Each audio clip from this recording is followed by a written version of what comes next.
A Delta Force operator breaches an abandoned compound in the Syrian desert, and his heart stops. Tied to a rusted fence with barbed wire cutting into her flesh is a German shepherd, barely alive, straining against her chains. At her feet, 4 tiny puppies are crying, trying to reach their mother who can't get to them. Someone did this on purpose. Someone tied her up and left her family to die in the desert heat. He's got 8 minutes before exfil, his commander's screaming in his ear to abort. But then he sees it, buried in her blood-stained fur, barely visible. An American military K9 collar. This dog served his country, and someone left her chained to a fence like garbage. When his eyes meet hers, the choice he makes in the next 30 seconds will cost him everything he's ever worked for. Before we begin, comment wherever in the world you are watching from, because we love to see how far our stories travel. And if this story touches your heart, please subscribe for more. Master Sergeant Cole Hendricks wasn't supposed to be thinking about dogs. He was supposed to be thinking about explosives, about enemy positions, about getting his team in and out of the Syrian border town of Al-Hasakah without a single casualty. It was 2019, the height of the conflict, and his Delta Force unit had been tasked with a surgical strike. Intelligence suggested a high-value target was using an old agricultural compound as a safe house. The mission was simple: fast insertion, positive ID, extraction, 12 minutes, in and coast. But the universe has a way of taking your simple plans and setting them on fire. Master Sergeant Cole Hendricks had seen a lot of things in 12 years of military service that most people couldn't imagine in their worst nightmares. He'd pulled wounded brothers out of burning vehicles in Fallujah. He'd cleared buildings in Mosul where the walls were painted with blood. He'd stood in the ruins of villages where entire families had been erased from existence. But nothing, and I mean nothing, had prepared him for what he was about to find on a Tuesday morning in the Syrian desert. It was October 2019, and the geopolitical situation in northeastern Syria was what his commanding officer politely called an absolute clusterfuck. American forces were pulling back, Turkish forces were pushing in, and in the chaos, ISIS remnants were trying to regroup in the borderlands. Cole's Delta Force unit, callsign Reaper 6, had been tasked with a time-sensitive target. Intelligence suggested that a high-value ISIS commander was holed up in an abandoned agricultural compound 15 clicks outside Al-Hasakah. The mission parameters were crystal clear: fast insertion at 0400 hours, positive identification, capture or eliminate, and wheels up by 0430. 30 minutes, in and out like ghosts. The team inserted via MH-47 Chinook 3 kilometers from the target, using the pre-dawn darkness as cover. Cole led his 4-man element across the desert terrain, their night vision goggles turning the world into shades of green and shadow. The compound appeared on the horizon exactly where the satellite imagery said it would be. A cluster of low concrete buildings surrounded by a deteriorating chain-link fence topped with rusted barbed wire.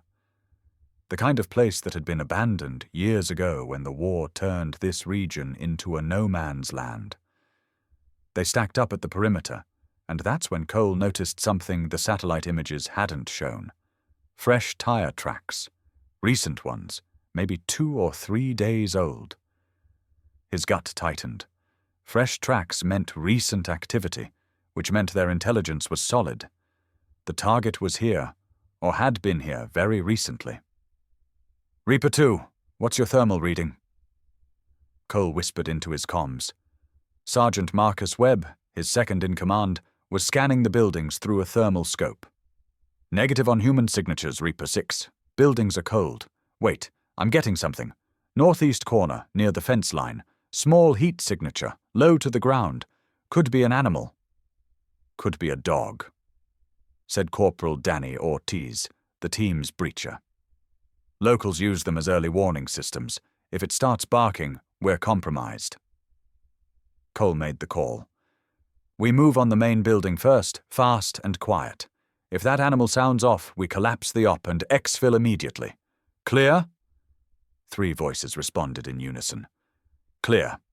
They breached the main building with textbook precision. Door, flashbang, clear the fatal funnel, systematic room clearing. But the building was empty. Not just empty of people, empty of everything.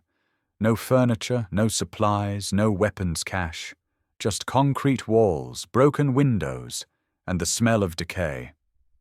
The second building was the same, and the third. Reaper 6, this doesn't feel right. Marcus said, his weapon still up and ready. Intel said this place was active. This place hasn't been active in months. Cole felt it too.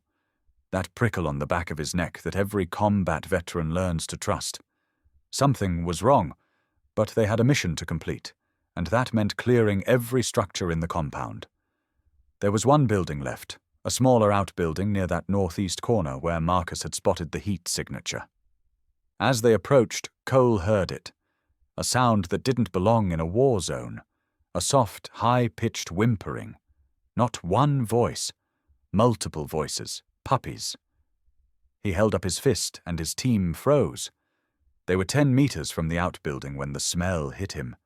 Death. Decay. And something else. Something alive and desperate. He rounded the corner of the building, his rifle leading. And that's when he saw her. Tied to the chain-link fence with 3 separate lengths of wire, so tight she couldn't even sit down, was a German shepherd. And she wasn't just tied. She was crucified there. The wires had been twisted around her neck, her torso, and her back legs. And over days or weeks of struggling, they'd cut deep into her flesh. Her fur was matted with dried blood, dirt, and God knows what else. Her ribs were showing through her skin like an anatomical diagram. Her eyes were sunken, her tongue hanging from her mouth, and she was panting in short, desperate gasps. But she was alive. Somehow, impossibly, she was alive. And at her feet, just out of reach of her straining muzzle, were 4 puppies. They couldn't have been more than 5 or 6 weeks old. Little balls of golden and black fur, crying and stumbling over each other, trying desperately to reach their mother who couldn't get to them. Cole felt like he'd been hit in the chest with a sledgehammer. His finger came off the trigger, his rifle lowered. And for just a moment, Master Sergeant Cole Hendricks, Delta Force operator, veteran of 17 combat deployments, forgot every bit of his training. Jesus Christ! Danny breathed behind him. The mother dog's head snapped toward them. Her lips pulled back, revealing teeth that were still sharp despite her condition. A growl rumbled from deep in her chest. It wasn't the growl of an aggressive dog. It was the growl of a mother who had absolutely nothing left to lose. Easy, Cole said softly, holding up one hand. Easy, girl. We're not here to hurt you. That's when he saw it. His eyes adjusted to the pre-dawn light, and there, buried in the matted fur around her neck, partially hidden by the wire cutting into her flesh, was a collar. Not a local civilian collar, a tactical collar, olive drab green with a metal buckle and a small Velcro patch panel. Cole's blood ran cold. He took 2 steps closer, ignoring the mother dog's warning growl, and his suspicion was confirmed. On that Velcro patch, faded and stained but still visible, was an American flag.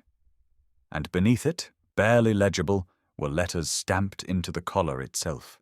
U.S. Military Working Dog. No, he whispered. No, no, no. Reaper 6, what is it?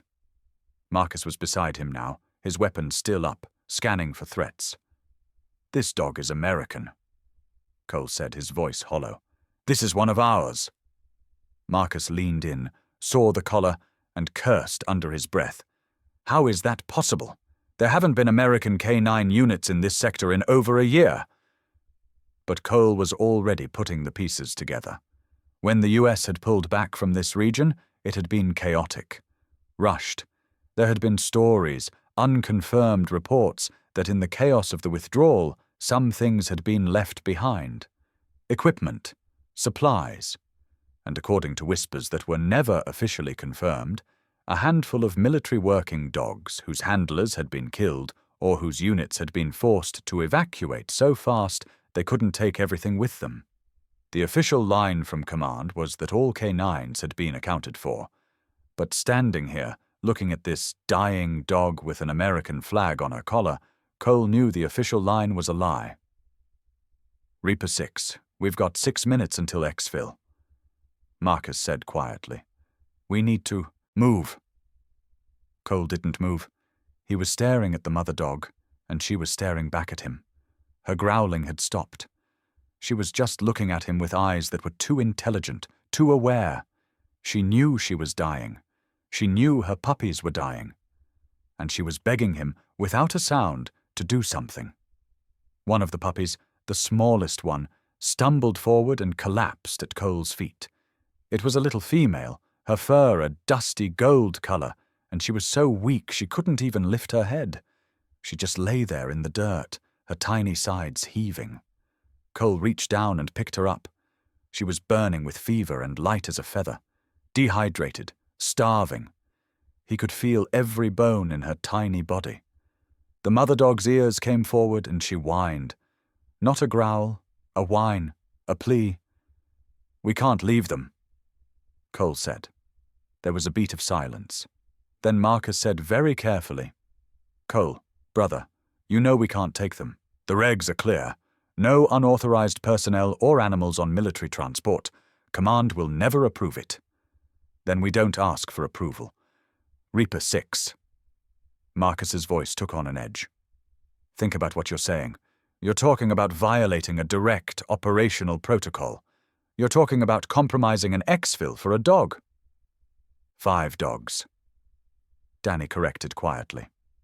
He'd moved closer and was kneeling next to another puppy, a chunky male with a black mask across his face. "There are 5 of them, Marcus." "That doesn't make it better," Marcus snapped. "That makes it worse. How exactly do you plan to transport 5 dogs on a Chinook that's expecting 4 operators? How do you explain this to the pilot? To command? To anyone?" Cole handed the tiny female puppy to Danny and pulled out his knife. He moved slowly toward the mother dog, telegraphing every movement. "Easy, girl. I'm gonna help you, I promise. Just don't bite me, okay?" The dog watched him approach. She was trembling, every muscle in her body tensed. But she didn't growl. She didn't snap. When Cole's hand touched the wire around her neck, she flinched, but she held still. "Reaper 6, we have 4 minutes," Marcus said, and now there was genuine stress in his voice. "I'm telling you, this is a career-ending decision. They will court-martial you for this." "Probably," Cole agreed. He was working the wire carefully, trying not to hurt her more than she'd already been hurt. The wire had cut deep. Some of these wounds were infected. She should be dead. Any normal dog would be dead. But she'd held on. For her puppies, she'd held on. The first wire came free, and the mother dog gasped. She swayed on her feet, and for a moment Cole thought she was going to collapse. But she didn't. She locked her legs and stayed upright. "Why?" Marcus demanded. "Cole, tell me why you're doing this. Make it make sense." Cole cut through the second wire, working as fast as he dared. "You remember Kandahar, 2014? What does that have to do with anything? You remember that night mission, in the Arghandab Valley, the village that was supposed to be clear?" Marcus went quiet. He remembered. Every member of their old unit remembered that night. "We walked into an ambush," Cole continued, cutting through the third wire. 20 Taliban fighters with interlocking fields of fire. We were pinned down in that compound for 6 hours. Hendricks, you, me, Stokes, and Rodriguez. And the only reason we didn't die that night was because of a K9 unit that came in with the QRF. You remember that dog's name? Rex, Marcus said quietly. Rex, Cole repeated. The final wire came free, and the mother dog collapsed. He caught her, lowering her gently to the ground. She was so light. A German Shepherd should weigh 60 or 70 pounds. She couldn't weigh more than 35. Rex cleared that building next to us, found the machine gun nest we didn't know was there, and took 3 rounds doing it. Saved all our lives. And what happened to Rex? He survived. Marcus said. They medevaced him out with the wounded. And then what? What happened after his handler got killed in Helmand 3 months later? Marcus didn't answer because they both knew what happened. Rex, a decorated military working dog with 3 combat deployments and a dozen enemy kills, had been deemed too aggressive for civilian adoption. He'd been euthanized, put down like a rabid animal because the military didn't have the resources or the will to rehabilitate him. Cole looked up at his friend. I've spent 12 years following orders, Marcus. Good orders and bad orders. I've done things I'm proud of and things that wake me up at night. But I'll be damned if I'm going to stand here and leave one of our own dogs tied to a fence in the desert to die for the crime of being abandoned. He scooped up the mother dog. She was too weak to protest. Her head lolled against his chest. Reaper 6 to Reaper 1, he said into his comms, addressing their pilot. Sitrep, we're coming in hot with cargo. Medical emergency. 5 souls, non-combatant. There was a pause. Then the pilot's confused voice crackled back. Reaper 6, say again. Did you say 5 souls? Our manifest shows 4 operators. Affirmative. Reaper 1. 5 souls. We'll explain on board. Spin up now. We're 2 minutes out. Reaper 6. I don't have authorization to transport additional personnel. You need to clarify. Reaper 1. Cole's voice went hard. You will spin up that bird right now, or I will file a formal complaint that you refused emergency medical evacuation for a critically wounded American service member. Are we clear? Another pause. The pilot was doing the math, trying to figure out what the hell was going on. Finally. Clear, Reaper 6. Bird is hot. Clock is ticking. Danny had scooped up 2 of the puppies. He looked at Marcus. You gonna help, or you gonna stand there judging? Marcus stood there for another 3 seconds. Then he cursed, slung his rifle, and bent down to gather the remaining 2 puppies. This is insane. You know that, right? This is certifiably insane. Noted, Cole said. He was already moving, cradling the mother dog against his chest. She was looking up at him with those intelligent eyes, and he could swear he saw understanding there. Gratitude, trust. They ran. 4 Delta Force operators sprinting through the Syrian desert in full combat gear, carrying 5 German Shepherds racing against a clock that had already run out. The Chinook was waiting 200 meters away, rotors spinning, creating a storm of dust and noise. The crew chief standing at the ramp had his mouth open in shock. What in the holy hell? He started. Medical emergency, Cole shouted over the rotor wash. We need to get these animals to a vet immediately. A vet? Sir, we don't have a vet on board. We don't have any medical supplies for animals. Then we improvise. Cole pushed past him into the belly of the helicopter. He laid the mother dog down on the floor as gently as he could. Danny and Marcus came in behind him with the puppies, setting them next to their mother. The tiny female, the one Cole had picked up first, immediately crawled to her mother and started trying to nurse. The mother dog lifted her head just enough to lick the puppy's face. The crew chief was on his radio. Base, this is Reaper 1. We have a situation. Reaper 6 has loaded 5 unknown animals onto the aircraft. Requesting guidance. Over. Cole pulled out his canteen and carefully dripped water into the mother dog's mouth. She swallowed weakly. He could see her wounds clearly now in the light of the helicopter's interior. Infected lacerations around her neck and torso where the wire had cut in. Severe malnutrition. Dehydration. Possible internal injuries. She needed a vet, antibiotics, IV fluids, and she needed them an hour ago. The radio crackled.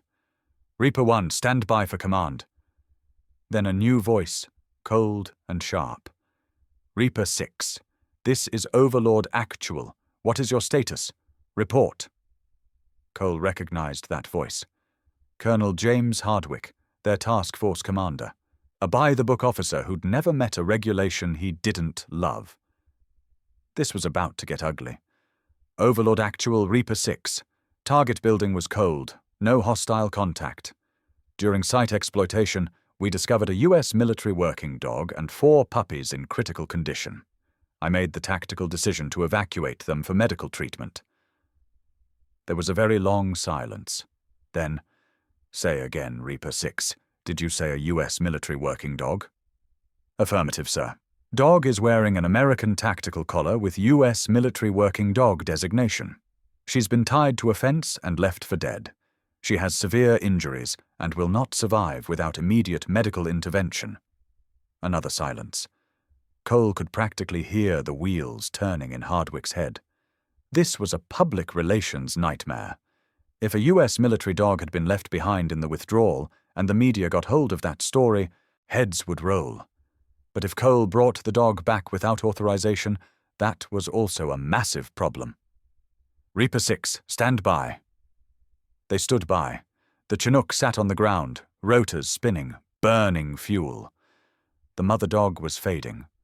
Cole could see it. Her breathing was becoming more shallow. Her eyes were starting to glaze.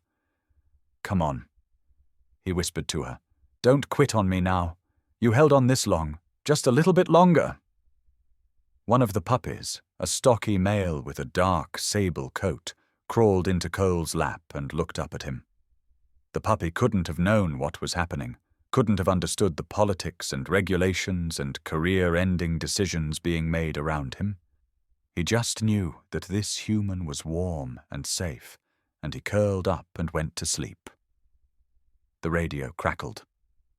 Reaper 6, Overlord Actual. You are cleared for medical evacuation of the animals. Transport them to the Tactical Operations Center. We will have a contract veterinarian standing by. However, be advised, you and I will be having a very long conversation about your decision-making process on this operation. Overlord Actual out. The crew chief looked at Cole with a mixture of respect and pity. Sir, I don't know what you did, but you just ended your career for a dog. Cole looked down at the mother dog, who was still fighting, still holding on. He looked at the 4 puppies, who'd been hours away from dying of exposure and starvation. And he thought about Rex and all the other military working dogs who'd given everything for their handlers and got nothing back. Maybe, Cole said, but it was the right call. The Chinook lifted off, banking hard to the east, racing the sun and the clock and the mother dog's failing heartbeat. And in that moment, as the Syrian desert fell away beneath them, Cole Hendricks made a promise to the dying dog in his arms. He would see this through, no matter what it cost him, no matter how many regulations he had to break or how many officers he had to fight. He would get her home. He would get all of them home. Because that's what you did for your own. You never left them behind. The Tactical Operations Center at the Forward Operating Base was not designed for veterinary medicine. It was designed for war. Banks of computer monitors displaying drone feeds, encrypted communication systems, maps of enemy territory, and the constant low hum of generators keeping the whole operation running. But at 0600 hours on that October morning, right in the middle of the command center, there was a German shepherd lying on a folding table, fighting for her life. The contract veterinarian, a weathered Iraqi woman named Dr. Amira Hassan, who'd worked with coalition forces for 7 years, had her hands literally inside the dog's infected wounds. She'd taken one look at the mother dog when the Chinook landed and said 4 words that made Cole's blood run cold. She should be dead. But she wasn't dead. She was sedated, intubated, hooked up to IV, lines that Dr. Hassan had rigged from human medical supplies, and somehow, impossibly, her heart was still beating. These wounds are at least a week old, Dr. Hassan said, her accent thick but her English perfect. The infection has spread to her bloodstream. She has sepsis. Without IV antibiotics, she will die within hours. With antibiotics, maybe she has a chance. Maybe 30%. Then give her the antibiotics, Cole said. I don't have antibiotics rated for a dog this size. I have antibiotics for humans. She looked at him meaningfully. Using human medical supplies on an animal is a violation of military medical protocols. Cole was so tired of hearing about protocols. Dr. Hassan, with all due respect, I just violated about 15 different protocols getting her here. What's one more? The corner of her mouth twitched. It might have been a smile. What is her name? Cole realized he didn't know. He'd been calling her the mother dog or the shepherd in his head. She deserved better than that. He looked down at her unconscious form, at the scars and wounds that told a story of unimaginable survival. Liberty, he said. Her name is Liberty. Dr. Hassan nodded once. Then let us save Liberty's life. For the next 6 hours, while Cole's commanding officer was preparing what was sure to be a career-ending reprimand, Dr. Hassan worked. She cleaned the infected wounds, administered broad-spectrum antibiotics through the IV, stitched lacerations, and did everything in her limited power to pull one dying dog back from the edge. The 4 puppies, who were in much better shape than their mother, were given fluids, deworming medication, and puppy formula that Dr. Hassan had somehow conjured from the local economy. Cole didn't leave. He sat on an ammo crate next to the table, watching Liberty breathe. Marcus brought him coffee. Danny brought him an MRE that he didn't eat. And at 1400 hours, Liberty's eyes opened. She was groggy, confused, in pain, but she was alive.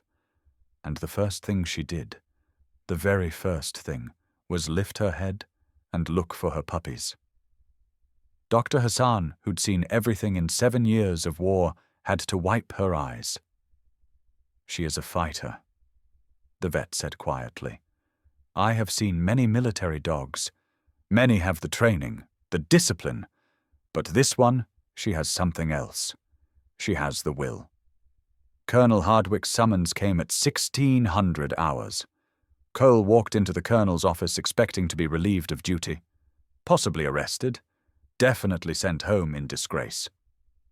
What he found instead was a thin man in his 50s with steel-grey hair and the kind of tired eyes that came from making impossible decisions every single day. Sit down, Master Sergeant. Cole sat. On Hardwick's desk was a file folder. Closed. Ominous. I've been reading your service record. Hardwick began.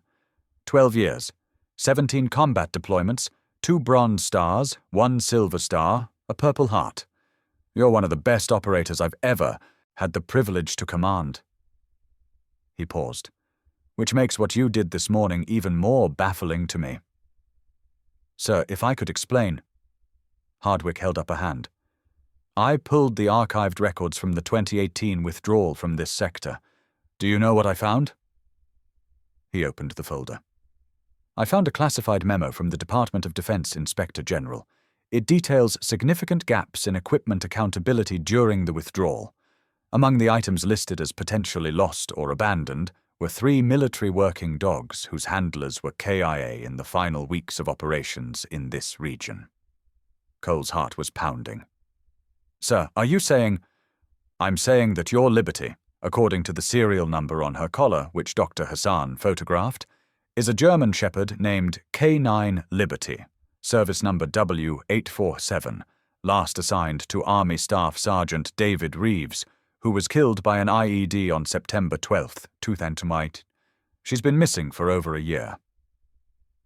The weight of that settled over Cole like a physical thing. Liberty had been surviving in a war zone for over a year, alone, pregnant, hunted, and she'd kept her puppies alive until someone found them. The official position, Hardwick continued, is that all military working dogs were accounted for during the withdrawal. If it becomes known that we left 3 dogs behind, It will be a public relations catastrophe. Do you understand what I'm telling you, Master Sergeant? You're telling me this is being covered up. I'm telling you that there are people in very high places who would prefer this story never see the light of day. Hardwick leaned forward. But here's the problem, Cole. You just saved that dog's life in front of 40 witnesses. Dr. Hassan has already filed a medical report. The crew chief filed a flight report. This isn't something we can make disappear. Then don't make it disappear, sir. Use it! Hardwick raised an eyebrow. Explain. The story isn't that we left a dog behind. The story is that a Delta Force unit rescued her. We turned a black eye into a feel-good story. We show that no matter what, we don't abandon our people. Not the two-legged ones, and not the four-legged ones. There was a long silence. Then Hardwick said, "You're either very smart or very naive. Probably both." He closed the folder. "Here's what's going to happen. You're going to take 30 days leave. You're going to take Liberty and her puppies with you. And you're going to figure out how to get them legally into the United States. Because I promise you, Master Sergeant, the military is not going to help you with that. Sir, the paperwork alone is going to be a nightmare, which is why you're going to contact every military dog rescue organization, every veteran support group, every bleeding heart animal charity you can find. You're going to tell them Liberty's story, and you're going to let them do what they do best, which is move heaven and earth for a dog in need." Cole felt something that might have been hope. "You're not going to court-martial me." "Oh, I should. I absolutely should." Hardwick stood up. "But I'm not going to. Because you did the right thing in the wrong way, and I'm too old and too tired to punish someone for having a conscience. Now get out of my office before I change my mind." Cole got out.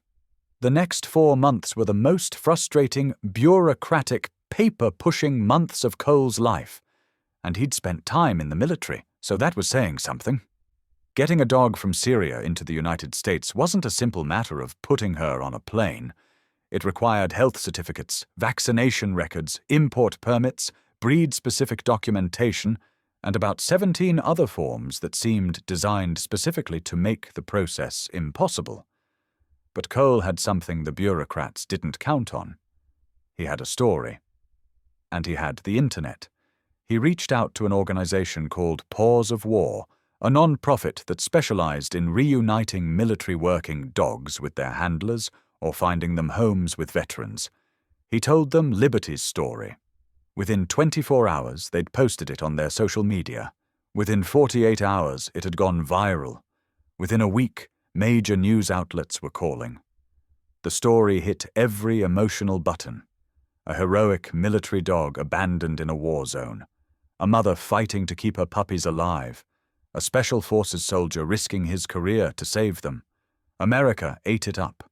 The donations started pouring in. $5,000 for veterinary care, $10,000 for transport, $20,000 for legal fees to cut through the red tape.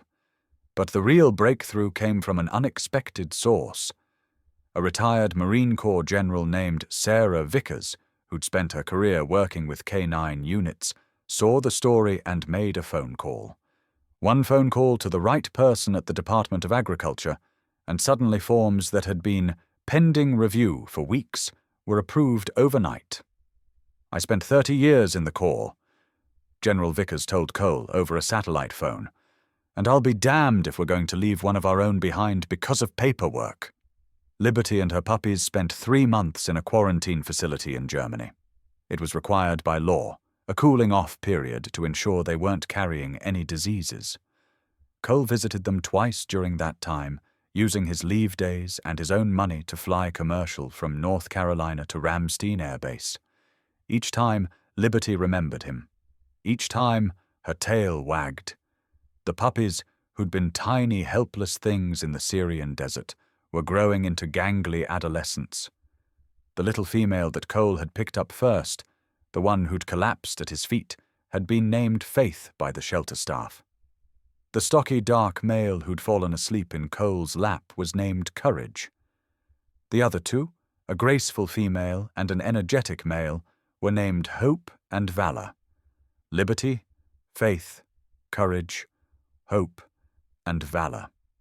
5 dogs who should have died in the desert on February 14th, 2020, Cole stood in the arrivals section of Raleigh-Durham International Airport, holding a handmade sign that said, "Welcome home, Liberty." Behind him was a crowd of about 200 people. Veterans in motorcycle club vests, families with children, members of Paws of War wearing their organizational T-shirts, and news cameras. So many news cameras. The flight from Germany landed at 1400 hours. Cole watched through the window as the cargo container was unloaded with unusual care. And then the doors to the arrivals area opened and Liberty walked through. She was transformed. The skeletal, wounded creature from the Syrian desert was gone. In her place was a healthy, strong German shepherd with a glossy coat and bright eyes. She was wearing a service dog vest that someone had donated, and she walked with the confidence of a dog who knew she was valued. When she saw Cole, she stopped. Her ears came forward. And then she did something that Dr. Hassan said military working dogs rarely did. She wagged her tail and broke into a run. Cole dropped to his knees and Liberty slammed into him, nearly bowling him over. She was licking his face, her whole body wiggling with joy, making sounds that were half bark, half cry. The crowd behind him erupted in applause and cheers. A reporter from CBS shoved a microphone in his face. "Master Sergeant Hendricks, how does it feel to be reunited with Liberty?" Cole couldn't speak. He was too busy hugging a dog who'd survived hell and somehow kept her heart intact. Finally, he managed, "It feels like keeping a promise." But the real work was just beginning. Cole had 30 days of leave left, and he had 5 dogs who needed homes. Liberty was coming home with him. That was non-negotiable. But the 4 puppies, now 6 months old and full of energy, needed families who could handle them. That's when Cole learned something about Americans. When you give them a chance to be part of something good, they will move mountains. Paws of War was flooded with adoption applications, hundreds of them, veterans from every branch of service, writing heartfelt letters about why they wanted to give one of Liberty's puppies a home. Cole read every single application. It took him 2 weeks, and then he made his choices. Faith, the tiny female who'd collapsed at his feet, went to a Marine Corps veteran named Tom Richardson, who lived in Montana. Tom had lost both legs in Afghanistan and was struggling with PTSD. He wrote in his application that he needed a reason to get out of bed in the morning. Faith gave him that reason. 6 months later, Tom sent Cole a photo. It showed Faith wearing a service dog vest, and Tom standing on his prosthetics at the summit of a mountain. The caption said, "She carries me now." Courage, the stocky male who'd slept in Cole's lap, went to an Army veteran named Patricia Chen in California. Patricia was a single mother of 3 who'd served 2 tours in Iraq. She wrote that she wanted her children to grow up with a dog who understood what sacrifice meant. Courage became the family's protector, gentle with the children, but alert to any threat. Hope, the graceful female, went to a Navy corpsman named Marcus Webb. Yes, that Marcus Webb, Cole's second-in-command who'd been with him in Syria. Marcus had opposed the rescue at first, but watching Liberty fight for her life had changed something in him. He'd put in an application without telling Cole. When Cole called to tell him he'd been selected, Marcus said, "I was wrong, brother. In that desert, I was wrong. I want to spend the rest of my life making it right." Valor, the energetic male, went to an Air Force veteran named Jessica Torres, who ran a non-profit that trained service dogs for veterans with PTSD. Jessica saw potential in Valor's high energy and sharp intelligence. She wrote that she didn't just want to adopt him, she wanted to train him to help other veterans. Valor became the star of her program, a demonstration dog who showed what military working dog bloodlines could achieve. Liberty stayed with Cole. She slept at the foot of his bed. She went on runs with him every morning. And slowly, carefully, she learned that she was safe, that she didn't have to fight anymore, that she was home. But the story didn't end there. Because stories like this never really end. They ripple outward. 3 months after Liberty came home, Cole received a call from a reporter at the New York Times. They wanted to do a feature story about Liberty and the broader issue of military working dogs being left behind in withdrawal operations. Cole agreed to the interview, and the article that resulted was a bombshell. It revealed that Liberty wasn't an isolated case. In the chaotic withdrawals from both Syria and Afghanistan, dozens of military and contract working dogs had been left behind. Some had been euthanized. Others had simply been released and abandoned. The article included photos, documents, and testimony from handlers who'd been forced to leave their partners behind. The public outrage was immediate and fierce. Veterans groups organized protests. Members of Congress started asking pointed questions. And within 6 months, legislation was introduced. The Lilies Law, named after a military working dog who'd been left behind in Kabul, mandated that all military working dogs be treated as service members for the purposes of evacuation and retirement. No dog could be left behind without exhausting every possible option to bring them home. The bill passed with bipartisan support. President Trump signed it into law in August of 2020, and at the signing ceremony, standing right behind the president, were Cole and Liberty. But the biggest impact was something Cole never could have predicted. His story inspired a movement. Veterans across the country started reaching out to rescue organizations, offering to adopt dogs. Not just military working dogs, but shelter dogs, rescue dogs, any dog that needed a home. The foster and adoption rates at animal shelters increased by 37% in the 6 months following Liberty's story. Shelters that had been euthanizing dogs due to lack of space suddenly had waiting lists of potential adopters. Paws of War, the organization that had helped bring Liberty home, saw their funding increase by 400%. They were able to expand their programs, rescuing more dogs, reuniting more handlers with their partners, and training more service dogs for veterans who needed them. A high school teacher in Ohio used Liberty's story as part of her curriculum on courage and moral decision-making. She had her students write essays about what they would have done in Cole's position. The essays were so powerful that she published them in a book, with all proceeds going to military dog rescue organizations. A documentary filmmaker named Marcus Hendricks, no relation to Cole, spent a year creating a film about Liberty's journey from the Syrian desert to her new home in North Carolina. The documentary, called No One Left Behind, premiered at the Sundance Film Festival and won the Audience Award. It was later picked up by Netflix, where it was viewed by over 40 million people in its first month. But for Cole, the most meaningful impact happened on a Saturday morning in October, exactly 1 year after he'd found Liberty tied to that fence. He was at a local farmer's market with Liberty, who'd become something of a celebrity in their small town, when a young man approached him. The man was maybe 19 or 20, wearing a Marine Corps recruiting T-shirt. "Master Sergeant Hendricks?" the young man asked, nervous.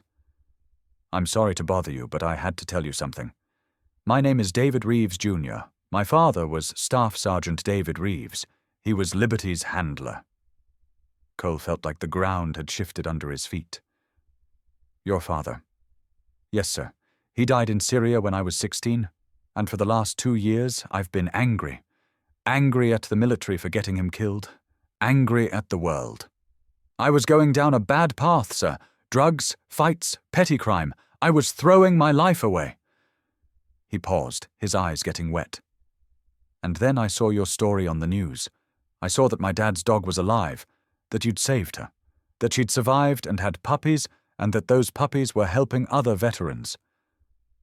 He wiped his eyes, not ashamed of the tears. "It made me realize that my dad's sacrifice meant something, that the work he did mattered, that even though he's gone, His legacy is alive in Liberty and her puppies. So I got clean. I got my GED. And next week I ship out for Marine Corps boot camp. Because of you and Liberty, I found a reason to be the man my father would have been proud of." Cole couldn't speak. He just put his hand on the young man's shoulder and squeezed. And Liberty, who somehow always knew when someone needed comfort, walked over to David Jr. and pressed her head against his leg. He dropped to his knees and hugged her, and Cole heard him whisper, "Thank you for taking care of my dad's dog." That night, Cole sat on his back porch, with Liberty lying beside him. The North Carolina evening was cool and clear, and he could hear the crickets singing in the darkness. He thought about that morning in the Syrian desert, about the impossible choice he'd made, about everything that had happened since. His military career had survived, barely.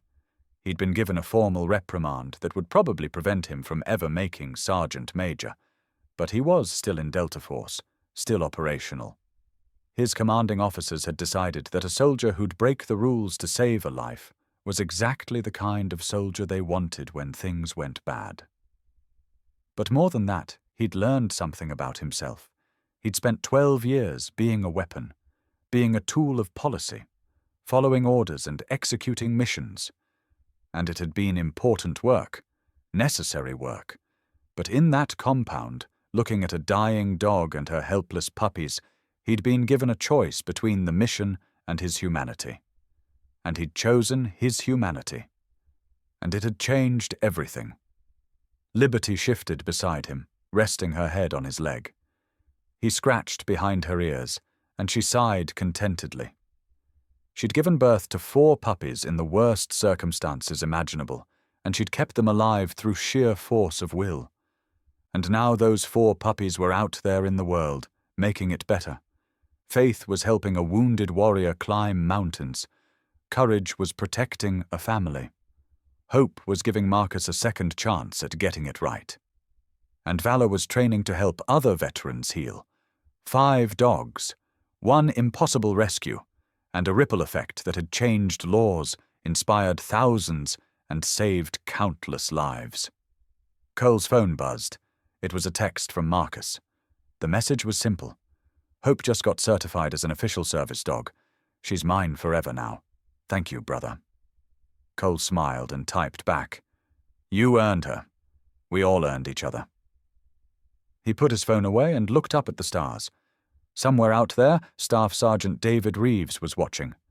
And Cole hoped, more than anything, that he was proud, that he knew his dog had survived, that her legacy was alive and growing. Liberty made a soft sound in her sleep, and her paws twitched like she was running. Cole wondered what she was dreaming about. Maybe she was back in that compound, tied to the fence. Or maybe she was dreaming about the desert, about survival, about the desperate fight to keep her puppies alive. Or maybe, just maybe, she was dreaming about the future, about the good that had come from her suffering, about the lives she'd changed without even knowing it. "You're a hero, girl," Cole whispered. "You might be the best of all of us." A shooting star streaked across the sky, bright and brief and beautiful. And in that moment, Cole Hendricks knew with absolute certainty that every regulation he'd broken, every rule he'd violated, every consequence he'd faced, it had all been worth it. Because in the end, the mission wasn't about politics or policy or following orders. The mission was about being human, about seeing suffering and refusing to walk away, about making the hard choice, the costly choice, the right choice, even when no one would have blamed you for choosing differently. Liberty was home. Her puppies were home. And because of them, hundreds of other dogs had found homes too. Laws had been changed, hearts had been opened, and one angry young man who'd been about to throw his life away had found a reason to be better. That was the real mission, and it was a mission that would never truly be complete. Because every day, somewhere in the world, there was another dog in trouble, another life that needed saving, another choice between the easy path and the right path. And now, because of liberty, there were thousands of people who knew which path to choose. Cole stood up, and Liberty rose with him, her tail wagging. "Come on, girl," he said. "Let's go inside. We've got another day tomorrow. More work to do." Because the mission wasn't over. It was just beginning. And Master Sergeant Cole Hendricks, Delta Force operator, veteran of 17 combat deployments, and the man who'd risked everything to save 5 dogs in the Syrian desert, he was ready. They were all ready. To keep fighting the good fight, to keep saving the ones who couldn't save themselves, to keep proving every single day that no one gets left behind. Not on his watch. Not ever. If this story touched your heart, if it made you feel something, we want to hear from you. Leave a comment below telling us what this story meant to you. And if you believe, truly believe, that loyalty and courage and compassion are what make us human, then subscribe to this channel. Because we're building something here. A community of people who believe that doing the right thing matters even when it's hard, especially when it's hard. And we'd be honored to have you be a part of it. Thank you for listening. And may you always have the courage to make the hard choice when it matters most.